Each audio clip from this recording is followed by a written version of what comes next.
ഞാൻ ഇവിടെ നിന്ന് 2 വാക്ക് നിങ്ങളോട് പറയുമ്പോൾ തന്നെ പറയാം. കാരണം ഇവിടെ ഇരിക്കുന്ന ഡോക്ടർമാര് അവര് ശരീരം മുഴുവൻ പഠിച്ച ആളുകളാണ് അല്ലേ. അപ്പൊ അത് ഞാനൊരു പൊതുപ്രവർത്തകനാണ്. ഞാനൊരു എല്ലാ രാഷ്ട്രീയത്തിലുണ്ട്, എല്ലാ രംഗത്തുമുണ്ട്.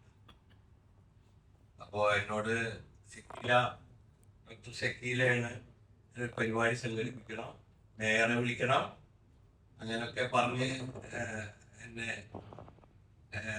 ഈ പരിപാടി വിജയിപ്പിക്കണം എന്നൊക്കെ പറഞ്ഞപ്പോ നമ്മളത് ഏറ്റെടുത്ത് നിങ്ങളുടെ ഈ കുടുംബത്തോടൊപ്പം നിൽക്കാൻ തയ്യാറായി. അപ്പോ ഇവിടെ ഇതേപോലെ പല പരിപാടികളും ഇതുപോലെ ഞാൻ കുഞ്ഞറിന്റെ പരിപാടികളൊക്കെ പങ്കെടുത്തിട്ടുണ്ട്.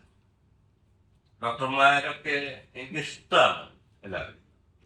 കാരണം ഒരു ആശ്വാസം കണ്ടെത്തുന്നവരാണ് നിങ്ങളൊക്കെ. മനുഷ്യന് ഒരു ആശ്വാസം കൊടുക്കുക, സ്നേഹം കൊടുക്കുക, ബഹുമാനം കൊടുക്കുക, അതുപോലെ അവരുടെ പ്രശ്നങ്ങൾക്ക് പരിഹാരം കാണുക, അതൊക്കെ നല്ല മനസ്സുള്ളവർക്ക് കഴിക്കും. ഇപ്പൊ നമുക്കറിയാം, പാർശ്വഫലങ്ങളില്ലാതെ ഒരു പ്രവർത്തനം നടത്തുന്ന പദ്ധതികളാണ് നിങ്ങൾ ആവിഷ്കരിക്കാൻ പോകുന്നത്. മരുന്നുകൾ കഴിച്ചിട്ട് എല്ലാവർക്കും പല സൈഡ് എഫക്റ്റുകളും വന്നുകൊണ്ടിരിക്കുകയാണ്. പല സൈഡ് എഫക്ട്. അപ്പോ അതൊന്നും ഇല്ലാതെ നിങ്ങൾക്ക് അനുഗ്രഹീതമായ കൈകളാൽ ദൈവം തന്നൊരു വരദാനമാണ് നിങ്ങൾക്ക് ഇരിക്കുന്നവർക്കൊക്കെ.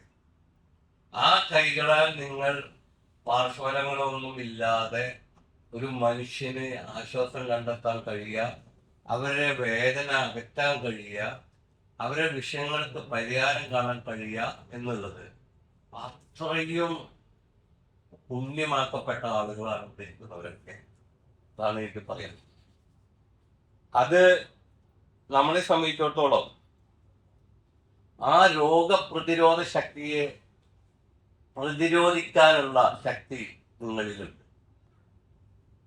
കാരണം നമ്മുടെ ശരീരത്തിലുള്ളപ്പോൾ 78 ലക്ഷം അവസ്ഥകൾ, 29 അവയവങ്ങൾ, 1 ലക്ഷം കോടി സെല്ലുകളായാലും ഓരോ സെല്ലിലക്ഷം ജീവങ്ങളായാലും 26 ഇഞ്ചുകളായാലും 96,540 കിലോമീറ്റർ രക്തക്കുഴലുകളായാലും അതുപോലെ പഞ്ചേന്ദ്രിയങ്ങളിലുള്ള അനുഗ്രഹം, പഞ്ചഭൂതങ്ങളിലുള്ള അനുഗ്രഹം, നമ്മുടെ ആത്മാവിലുള്ള ബുദ്ധി, സംസ്കാരം, മനസ്സാണ് നമ്മുടെ ബോഡി.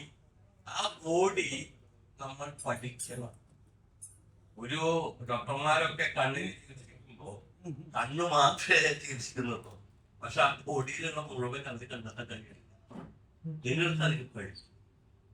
നിങ്ങളൊരു ബോഡി മുഴുവൻ ചെക്ക് ചെയ്തിട്ടാണ് നിങ്ങൾ പ്രവർത്തിക്കുന്നത്. അപ്പോൾ നമ്മുടെ ശരീരത്തിലുള്ള എല്ലാ അവയവങ്ങളും ബന്ധപ്പെട്ട് കിടക്കണമെന്ന് നിങ്ങൾക്കൊക്കെ അറിയാം. അപ്പൊ അതുകൊണ്ട് തന്നെ ഈ ചികിത്സയ്ക്ക് ഉപരി ഒരു